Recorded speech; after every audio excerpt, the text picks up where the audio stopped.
I don't think I was the only one who bought into the Eric Manginius after last season, but he continues to befuddle me with some of these decisions, like at the end of the game, you're down by 5, it's 4th and 10, it's late, you kick the field goal, okay, and then you try the onside kick. These moves seem kind of contradictory to me, because if you're kicking the field goal when you're down 5, you're playing for another field goal. And if you need another field goal, you need field position. So the logical thing to do, of course, would be to boot it deep, stop the Browns, get the ball back on a punt with decent field position. Now you're trying an onside kick that you have a very low chance of recovering, and if you don't, the game is pretty much over, and that's how it happened. And also, it should be noted that the Jets had recovered their last onside kick attempt that they had done minutes before. I mean, can you imagine the odds of recovering 2 back-to-back onside kicks? It's just not going to happen very much. So, it's just weird coaching decisions. And it might have cost the Jets the game. I personally would have gone for it on that 4th and 10 at the end, but hindsight's 20/20. Not a very well-played game all around. Quite a few turnovers, not a lot of offensive output. Cleveland underperformed a bit, but they managed to run out the clock at the end when they needed to. Jamal Lewis had a nice game. Anderson came up with a couple of big throws to get his team into the end zone when they needed it. Kellen Clemens played poorly, and, we continue to wonder if he's the future of this franchise. Thomas Jones and Jericho Cotchery both had pretty nice games, which, of course gives this franchise hope for the future. But now we're just left to wonder what's going to happen with Kellen Clemens, because I just don't know about him yet. And as for Cleveland, they played some nice defense when they needed to. And like I said, offensively, they didn't play as well as they can, but they got a couple of big plays when they needed it. And Jamal Lewis's run at the end was real nice, just blowing through defenders, getting that tough yardage, and pounding it into the end zone. Denver and Kansas City. I'd like to give Tony Gonzalez applause for hitting the milestone of 800 career receptions. Before this season is over, he should overtake Shannon Sharp in receptions and yards for the most prolific tight end of all time, and he already has touchdowns. So hands up to the greatest tight end of all time, possibly. Never won a playoff game, but as far as tight ends go, there's not a ton you can do about that. So, he's just been a monstrous player, and we've all got to be grateful for being able to see a player like him that helped bring in the new generation of tight ends. But otherwise, you got to say Kansas City mysteriously couldn't run the ball, even though all season Denver has had a really hard time stopping the run. Their passing game just kind of looks anemic. Brody Croyle does not look like the future. And defensively, they got lit up. Denver, Jay Cutler had a huge game. I still am infatuated with Jay Cutler in terms of what he's going to be able to do on the field one day. So I'm glad to see him have a big game like this. Selvin Young had a huge game. A further proof of Denver's great running back system.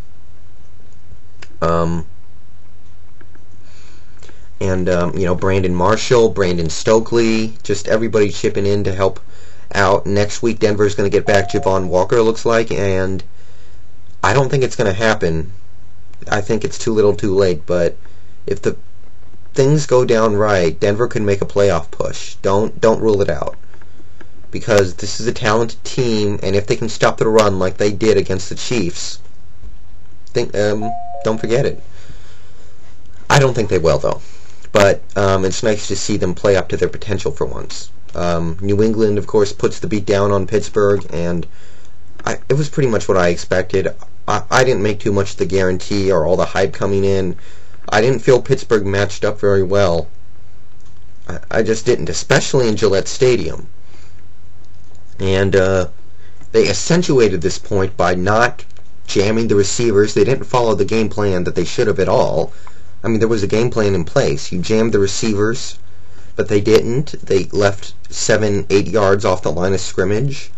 Got to put pressure on Brady, but they completely failed in doing that. Maybe they tried, but they ultimately couldn't get pressure, and that's really all that matters. Ben played pretty averagely, and he needed to have a big game for Pittsburgh to have a chance. They blew opportunities inside the red zone. They settled for field goals and sometimes went for it and didn't cash in. Their defense just looked a little helpless out there. I'm not going to say anything about the guarantee because, he is a backup safety just trying to get his name out there. And the way he worded it wasn't so bad. He basically just said, if we do everything we need to do, we're going to win. And that's kind of the sky is blue kind of comment. But, they didn't do what they needed to do, so they didn't win. So maybe it was probably a dumb thing to say, but it does accentuate what Pittsburgh did wrong. They didn't do everything they needed to do. Parker had a nice game. This New England run defense is having a hell of a time stopping anybody lately, but they're finding ways to win regardless. Who knows how long that's going to hold up, but their defense to me still looks pretty tired, so we'll see. But dominating win, and 16-0 is right there. Indianapolis 44, Baltimore 20, and I love watching the Colts play. I love watching them win because, I'm a big fan of that offense. It's fun to watch. I love to watch Peyton Manning have big games like that, but that just wasn't fun. I don't know. It's like Baltimore looked defeated from the very beginning, like they kind of didn't care about playing football on this particular day. They were throwing turnovers right to the other team. They were giving the ball away over nothing. Their defense seemed apathetic. They were completely helpless to stop the pass pretty much until Jim Sorgi came in. They gave up several long touchdowns to relatively wide open players. Wayne had one. Gonzalez had his first two of his career on two big plays. They did stop the run pretty well. That's something that they do on a regular basis. Adai did not do much, but I just saw a pretty lazy team out there that's just kind of given up. And a loss like the one they had last week against New England, that can do that to you. But, it's kind of depressing for me to see a team go out there and play like that. Because they are better than that. They managed to put together a couple touchdown drives late, and they had that one special team touchdown to make the score a little respectable, but that team has more talent than that, and they should definitely be ashamed of that. That being said, Indianapolis pretty much got that second seed locked up, just need to win one more game. They got a game against Oakland coming up. Gonzalez is now making some big plays, which is important for them. We'll see if Harrison can get back. Just real good football on their part. They forced some nice turnovers. They suffered some injuries, but nothing looks like it's going to be serious. Finally, Saints-Falcons. Breeze lit it up like I thought he would. He was the one constant in this game to me, and he was consistently good. Finding David Patton and Marcus Colston, a couple guys who are having good seasons under the radar because the Saints aren't playing their best football.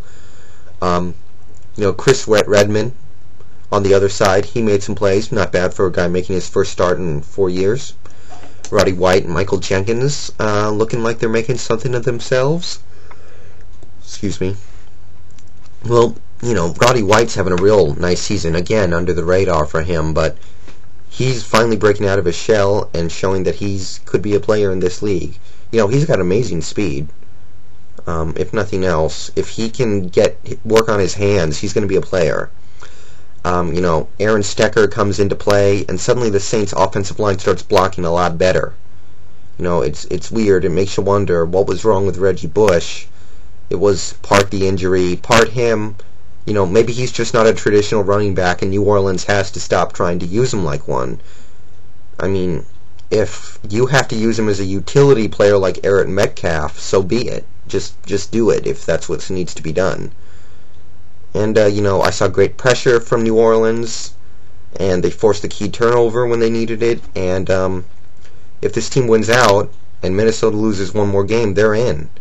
And that, to recover from 0-4, losing to the Rams, the Texans, and giving away that game against Tampa would just be crazy. And as for Atlanta, this Bobby Petrino thing, when are NFL teams going to stop hiring coaches right out of college? You've got to let them be an assistant for a little while to make sure that they love the game.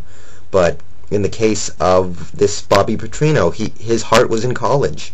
He just didn't know it until he got his first taste of the NFL, and obviously that leaves the franchise in worse condition than it already was. So it's only going to get uglier in Atlanta, and just a real nasty situation down there. And I don't know what they're going to do, but obviously 3-10 going to get a high draft pick, so we'll see where they go.